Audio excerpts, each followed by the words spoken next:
Fala pessoal, tudo bem? Vamos falar hoje do 20 Logística, né? O fundo imobiliário aí da 20 Par, do setor logístico.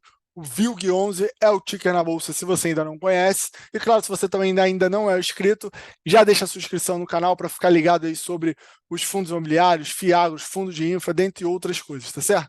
Então, vamos apenas algumas informações gerais, né? Já é um fundo ali que foi criado em dezembro de 2018, tá? Atua logicamente no setor logístico.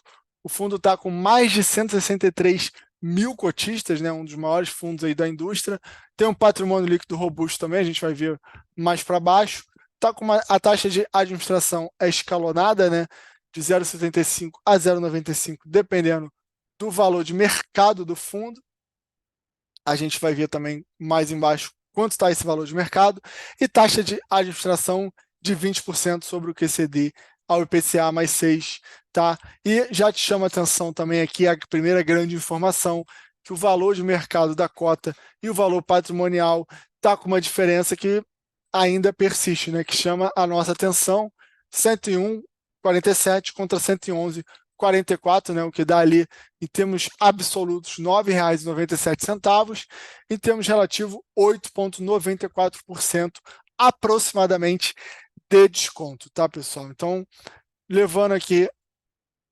passando, né, na verdade, para alguns destaques aqui do fundo, né? O fundo tem 78% dos contratos acima de 2026, teve um reajuste que a gente vai falar aqui, né? E o ALT, né, que é o prazo médio ponderado ali, né, da receita sobre o prazo dos contratos, com 4,1.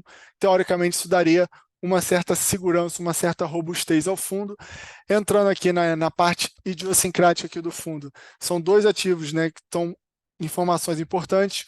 Um aditivo, né, no ativo localizado em Benevides, no Pará, né, o ativo Belém, Pará, que prorrogou ali o contrato, né, de 26 para 29, então aumentando, né, o que a gente viu ali, o ALT, o prazo médio ponderado dos contratos, para 29, não teve, segundo eles, uma mudança significativa. Segundo ele, o contrato representa ali 26% da receita desse ativo, tá? Não é do fundo geral, e 2% da receita bruta, aí sim, do fundo, tá?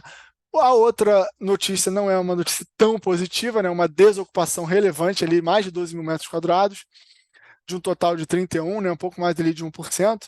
Na verdade, ele mesmo informa que 39% da ABL total do ativo, tá? E 0,6% da receita bruta do fundo. Em termos de receita, não impactou tanto, mas para o ativo, né, foi uma perda relevante aí.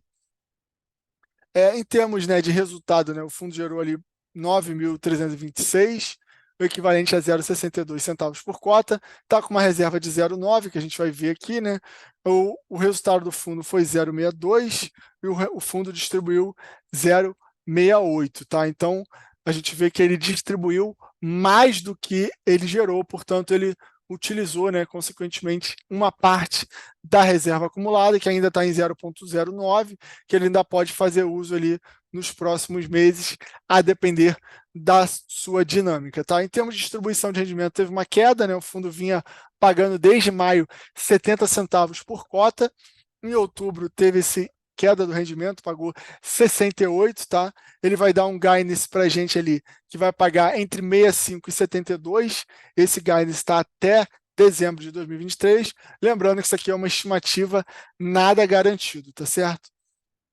Em termos, né, de patrimônio líquido, né, o fundo está com um valor de mercado de, na verdade, vamos falar primeiro do valor de mercado, né, o valor de mercado ali mais de 1 bilhão e 500 milhões, né, o fundo está com 163 mil cotistas, né, é um fundo que atrai ainda uma grande quantidade de investidores, né, teve uma pequena queda de volume aqui em relação ao mês de setembro e outubro. E agora sim, chegando ao patrimônio líquido, né, que está ali 1,67 bilhão de patrimônio, é sim um fundo grande, é sim um fundo robusto, mas que tem ali obrigações financeiras que podem também estar prejudicando, né, esse resultado. O fundo tem mais de 268 milhões em obrigações financeiras. Claro que ele tem, né, 64,1 milhão em ativos financeiros, né, 29,2 em fundos DI, que seria o caixa, e 34,9 em outros fundos imobiliários, que são ativos líquidos, né? Lógico que o fundo imobiliário, o fato de ser líquido não significa que ele está com lucro ou que ele vai sair do 0 a 0 em todas as posições que ele mandou, mas levando em consideração, né, o total da dívida e os ativos que ele possui financeiro, o remanescente, né, 204,4 milhões, é o equivalente ali a 10,9% dos ativos imobiliários do fundo, tá? Então tá aqui a estrutura, né, das dívidas, são 3 CRIs, um para o Castelo Business Park, outro para o Aliança Park, outro Fernão Dias e Privalha. Em termos de, né, remuneração que ele tem que pagar, o maior é IPCA mais 7,5%, porém um saldo ali, né, equivalente a 22%. E em termos de volume, né, é o Aliança Parque, com mais de 153 milhões de reais a pagar ali, representando 57% do total dos valores devidos, né? Então aqui a gente vê que tem uma trajetória ascendente ali até 2030, né, em termos de despesa financeira, de principal e juros que ele vai ter que pagar, e a partir só de 2030 é que tem uma queda relevante, né? Acredito que ele vá procurar pré-pagar uma parte dessas dívidas, talvez fazendo uma nova emissão, talvez vendendo um ativo, enfim. O fundo é um fundo de gestão ativa, tá, pessoal? Indicadores operacionais que também são importantes, né?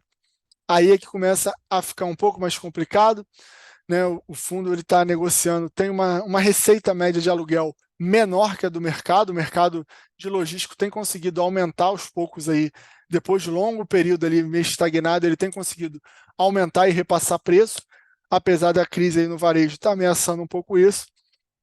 Mas, de fato, a trajetória do fundo em termos de receita é uma trajetória descendente, chegando a outubro a 20,06 por metro quadrado, tá? Em termos de taxa de ocupação, também preocupa, tá? É uma trajetória também descendente, né? Batendo ali 86,8, né? Que a contrário senso vai dar ali 13,2% de taxa de vacância, também pior do que a média do mercado. Geralmente ele sempre foi, né, melhor do que a média, historicamente ele foi melhor do que a média do mercado, também está numa trajetória descendente. Tá? A inadimplência tem se mantido ali razoavelmente controlada, um pequeno aumento ali de na verdade, né, diminuição de menos 1,8, alguém, né, que estava inadimplente, né, resolveu pagar, e por isso essa diminuição em tese da inadimplência, que em geral, né, tudo mais constante, quando tudo dá certo, ela se mantém em zero, né? Se ela é negativa é porque alguém pagou o que antes não pagou na data certa. Em termos de diversificação de receita, né?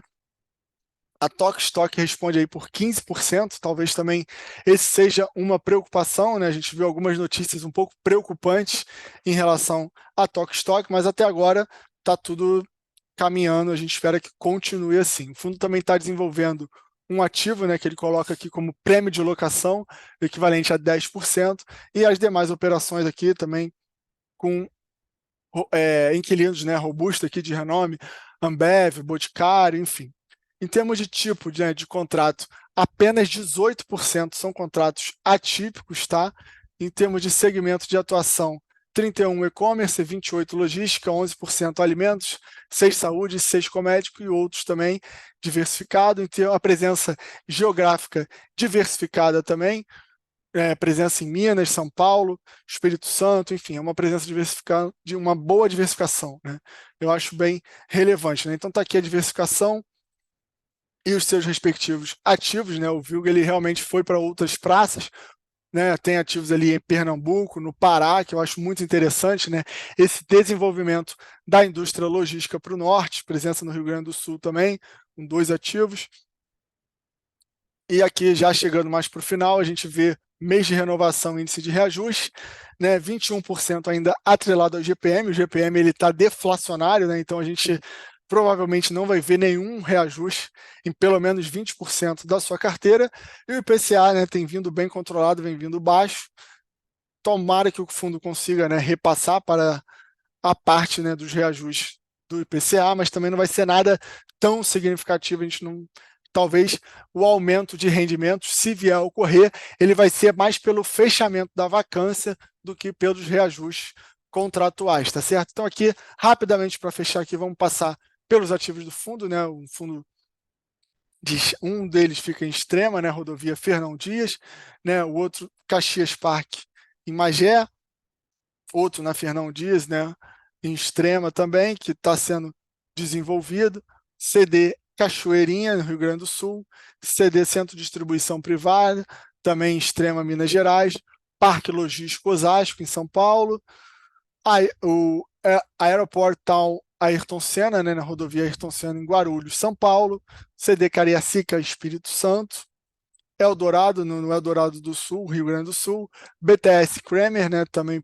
Pouso Alegre, Minas Gerais, Castelo Business Park, rodovia Castelo Branco, São Roque, esse sim é o prêmio de locação, né, o que está sendo, é um ativo que está em desenvolvimento, né, diga-se de passagem, bem localizado também no estado de São Paulo, o Parque Logístico Pernambuco, em Ipojuca, né, cidade de Ipojuca, o Porto Canoa, né, em Serra, Espírito Santo, também um lugar, né, que não costuma aparecer muito nos fundos imobiliários, o Aeroportal Guarulhos 3, né, na Guarulhos também, São Paulo, Aliança Parque em Belém, que foi o que teve o fato relevante, e aqui a gente chega no final do relatório. Não deixe de dar aquele like, dar aquela moral e se inscrever no canal. Grande abraço!